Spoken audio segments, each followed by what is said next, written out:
An original road-legal GT40 is a proper unicorn, but Pistonheads currently has one for sale with a POA sticker attached to it. To us regular folks, POA basically means don't even ask if you don't have 8 figures to spend on another car to add to your already impressive collection. The car you see here is not a replica, though there are some extremely impressive replicas out there. As Pistonheads rightly points out, many owners of the original racing car will buy a replica and race that instead. That's one of the main reasons why even replicas are relatively expensive. This example is one of the rarest examples ever made. Most GT40s were built as race cars for privateers. Very few were built to be road legal, and it's even more special than that. Chassis P/1069 is in one Malawian kwacha built to order for Ford USA. The posting mentions that it was a press car, so Ford USA likely wanted to give American automotive journalists a taste of what is arguably Carroll Shelby's greatest creation. We all know about the epic on-track battle with Ferrari, which is the main reason why the GT40 is so revered.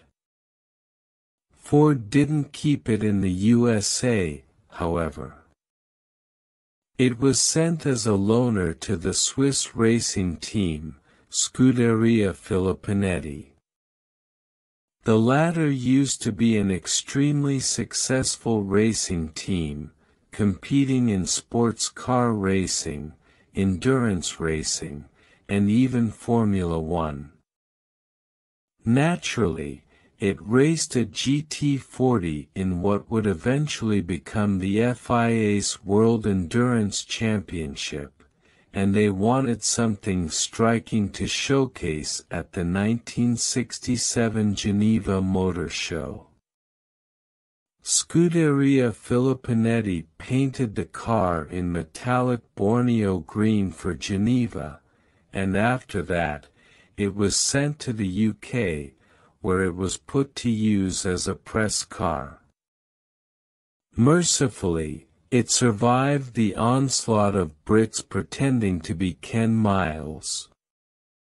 It made one final appearance at the 1969 Geneva Motor Show after winning Le Mans for years on the trot, and then it was sold to a private collector. This wasn't your usual private collector, however. They actually entered it in a classic car race at the Goodwood Revival in 2007. If you've ever seen a Goodwood Revival race, you'll know how brave the owners must have been. But we have to say we respect you, sir. Or madam.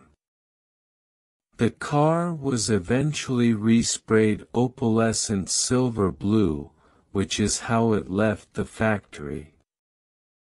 All of the racing bits were removed, and its road-legal status was restored. It's an achingly pretty car and so much better looking than the 2005 Ford GT and the 2018 revamp, which recently went out of production.